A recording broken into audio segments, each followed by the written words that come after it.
And here's my 85X running. I'm just doing a tchotchke, doing a skull print with black and purple silk. I don't have. I got to get a camera on this. I think I've got a just doing a time lapse with my cell phone. I printed that mount for the cell phone to hook it to a tripod. That with a GoPro mount, that's working pretty good. It vibrates a little bit, but we'll see how that turns out. But you see the print down in there a little bit better from this angle. And then behind there, I created a multi-board wall for all the tools I am using, as well as kind of a little tool holder that sits on top of my Harbor Freight toolbox there that's got some of my 3D print stuff in it. And of course, you gotta have a dragon up there to keep watch over everything. So all in all, this station has worked out pretty good. It's an old welding table that I hadn't been using, so it's pretty solid. It vibrates a little bit, but the printer doesn't know the difference. It only does that when it's really working on small, fast, short prints, like finishing up a corner or something. It'll vibrate a little, but you notice it more with the camera stand up there than you do in the actual printer. Now, here are some of the prints that I have created in the first couple of months. I built this case for my Osmo DJI 2, little red and green silk skull pencil holder, one of these little screwdrivers to hold Allen bits. It's useful at times. It's kind of probably more of a toy than anything that you'd really want to use. You'd want to get a screwdriver for anything significant, but it's come in handy a couple times. Printed a millimeter ruler because I'm American. I don't have anything with millimeters on it, and everything in the printouts is done in metric. So that got me going. I've purchased one since, so I've got a little bit easier one to read. This little tray I'm using is actually a failed print for some storage boxes that I was working on, but I figured, hey, I can still put it to use. I made this case for my audio recorder. It's just a slip top that slides in and locks in place, and I put some text on the top. I put the YouTube site name on there. I also made these boxes here. These are a two-tiered box, just something to organize my desk stuff that I don't really have drawers for. I made these two under desk drawers, and before I reorganized my desk, I actually had a shelf that those were screwed. I have a unit that screws to the top to hold those shelves in, and I just haven't pulled it off the other desk and moved it over here since I reorganized my desk. But I've got my laptop in a vertical stand now behind the monitor, so that cleared up a lot of space. I've got a little mount for my headset there.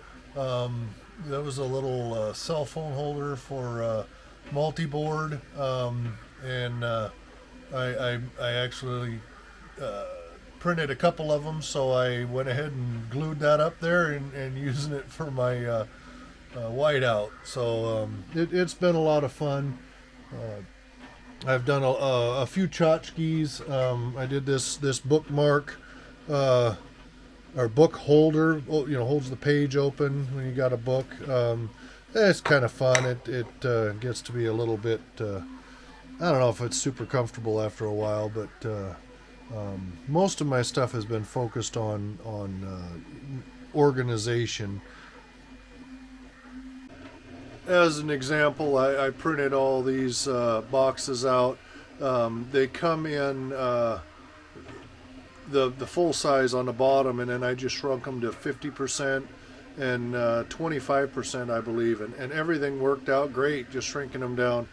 One of the things I'm finding is I haven't planned my projects ahead filament wise, so I have a lot of odd colors, just as I have worked through filament, but I didn't really care. I'm just learning. It's more about getting the printer going into organization. So one thing to learn is how much filament you're going to need for your projects, and if you want it color coded, you're going to have to order all the right filament to begin with.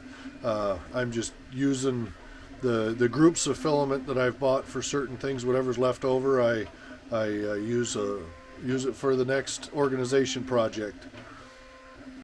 So here's some more of the bin organization that I have been putting together in the garage. And sorry for the mess. I'm sorting screws and washers and nuts and bolts, and that's working out really well. And I like them better than the ones you go to the store and buy, because I can print whatever size I want. It seems like every time I buy one of those plastic screw bins, I end up with 14 sizes of drawers too small or too big. So my colors were pretty well organized for that, which was the original plan. So now as I add, I'm sure the colors will probably get a little screwy, but like I say, it's out here in the garage and it's for function. I'm not going to buy special rolls of filament just to keep the colors the same. I don't think. I'll use what I got so it gets used up. And then these, we order some weekly menu items that come with these trays, ready to cook. And so we had tons of these trays, and I hate just recycling them, throwing them out. So I found a shelf out there that is just one you can download, and I shrunk it down height-wise, which I learned a lesson on that a lot of the strength went out of it when I shrunk it down, especially on the shelves. So when you're resizing things, this is how once it was resized, this shelf got so flimsy. So I went in and just added some thickness to the rest of these shelves and printed the rest of them out after I printed that first one and realized how thin it got.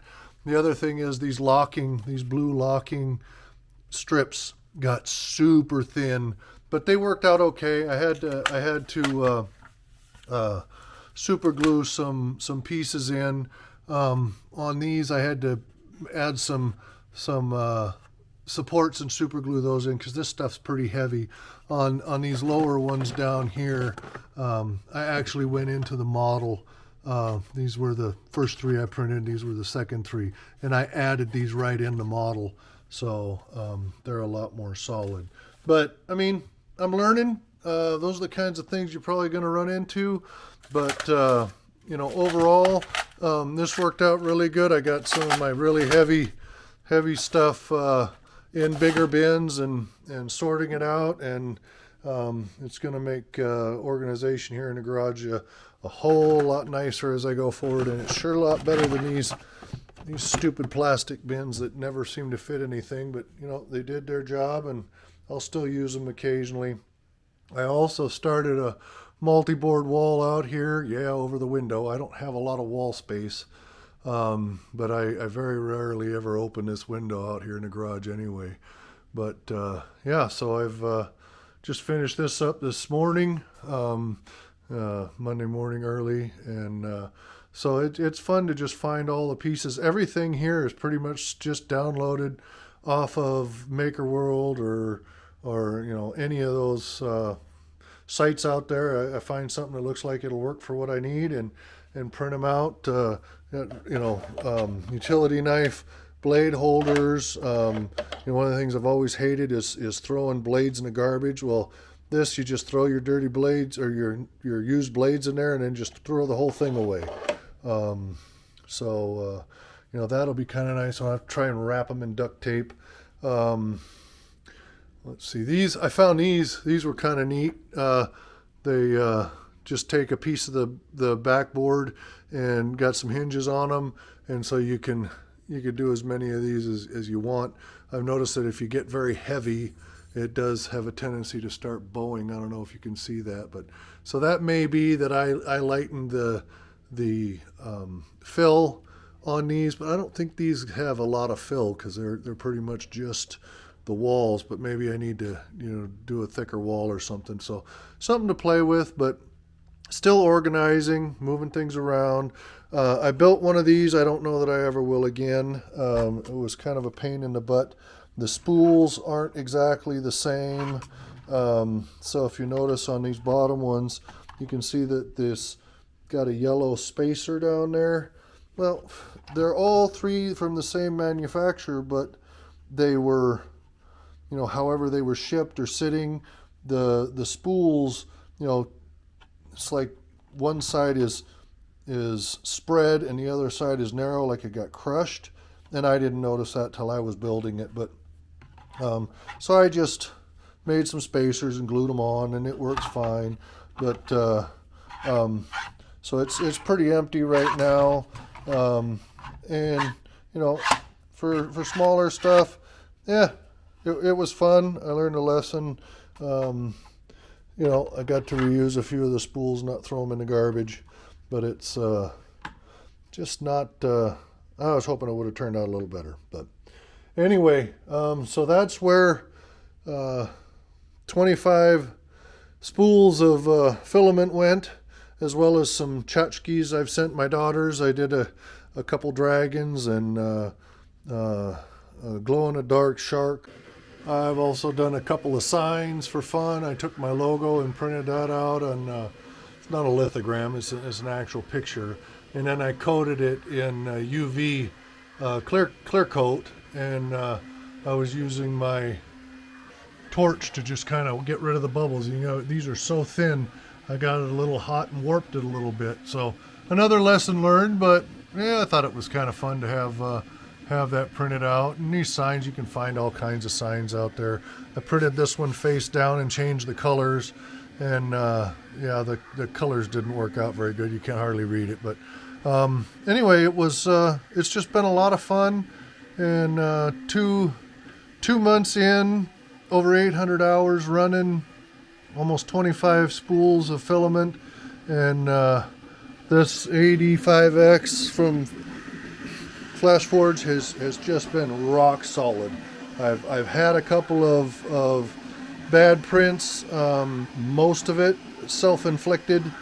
I've been using some of these glue sticks, and it seems like it works okay. And then if I don't know if I don't get it clean quite right, or if I get too much in a spot or something, then the print doesn't start out well. So anything critical, I've been using the special glues that came with the unit, and then I used that up. So I just got some Elegoo off of Amazon.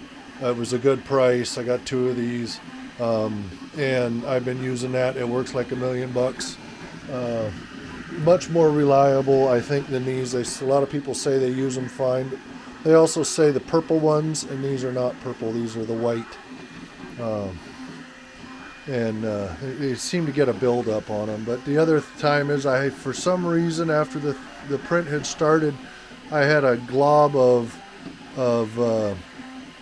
filament, other color, from, I don't know if it was stuck on the nozzle or stuck in there somewhere, that had fallen down in the middle of the start of the new print.